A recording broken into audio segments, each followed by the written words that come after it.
Irmão e irmã, continuando a nossa preparação para acolher o Emanuel, isto é, o Deus conosco que vai chegar no Natal, estamos hoje encerrando a segunda semana do Advento.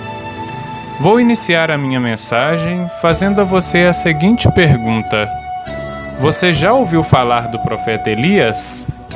A Bíblia nos ensina que o profeta Elias era ardoroso como fogo. Suas palavras eram ardentes como um facho, isto é, suas palavras eram ardentes como um material inflamável que se acende para a iluminação.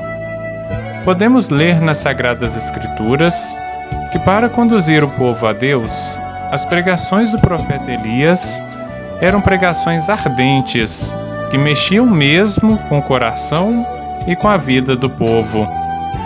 O profeta Elias era comparado ao fogo por causa do seu zelo e da sua paixão pela causa do Deus de Israel.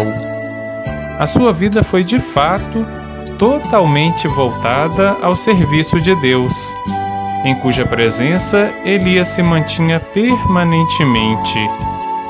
Mas o reconhecimento da importância do profeta Elias atinge sua importância maior quando chegou a hora dele ir embora deste mundo.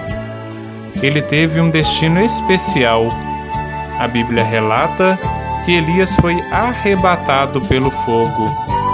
Ser arrebatado pelo fogo pode ser visto como uma vitória da vida sobre a morte, alcançada pelo amor de Deus.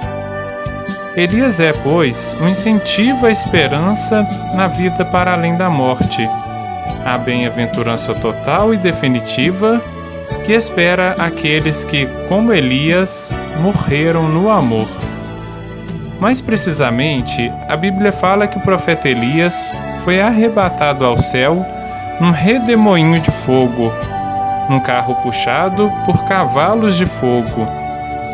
Por ter sido arrebatado ao céu, a tradição judaica espera que o profeta Elias regresse a fim de preparar o povo para a vinda do Messias, isto é, a vinda de Jesus Cristo.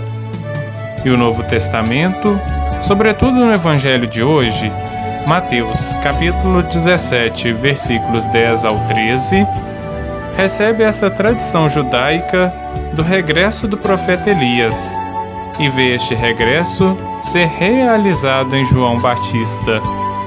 O próprio Jesus, depois da transfiguração, ao descer do monte, conversa com os discípulos do profeta Elias. Jesus identifica expressamente Elias com João Batista. Os dois tiveram a missão de convidar o povo à conversão urgente, à cura das relações com as outras pessoas e da relação com Deus.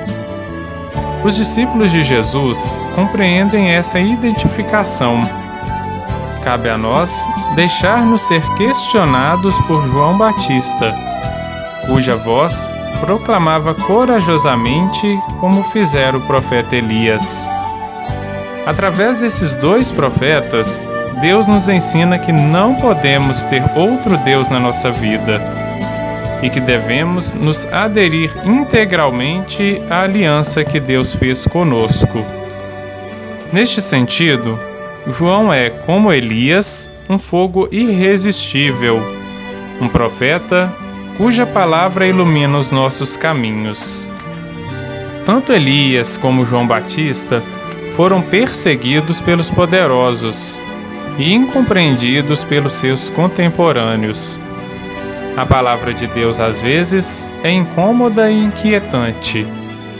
Isto alerta em nós o risco que corremos de nos tornarmos obstáculo no caminho da palavra divina.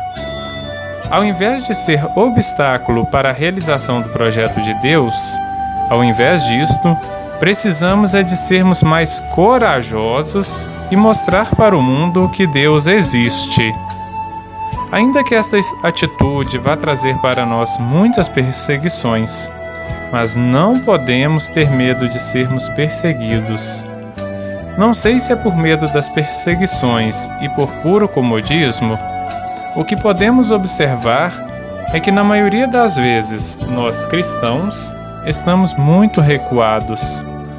Se os profetas Elias e João Batista estivessem vivendo neste mundo de hoje, neste mundo atual, qual seria o comportamento deles diante das corrupções?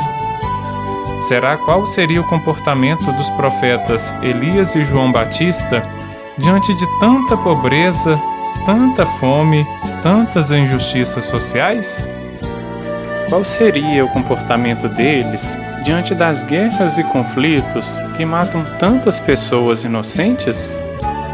Diante de tantos refugiados que são obrigados a saírem de suas casas e de seus países para não serem vítimas de terrorismo e de tantos tipos de violências? Estamos deixando todo o espaço livre para o mundo perverso. Agora, vamos às perguntas de hoje sobre esta reflexão. Quero que você pergunte o seguinte para você mesmo. Tem um belíssimo canto de comunhão que diz o seguinte: Tu és minha vida, outro Deus não há. Isto significa andar em profunda comunhão com Deus. Será que em todos os momentos você vive a sua vida em profunda comunhão com Deus?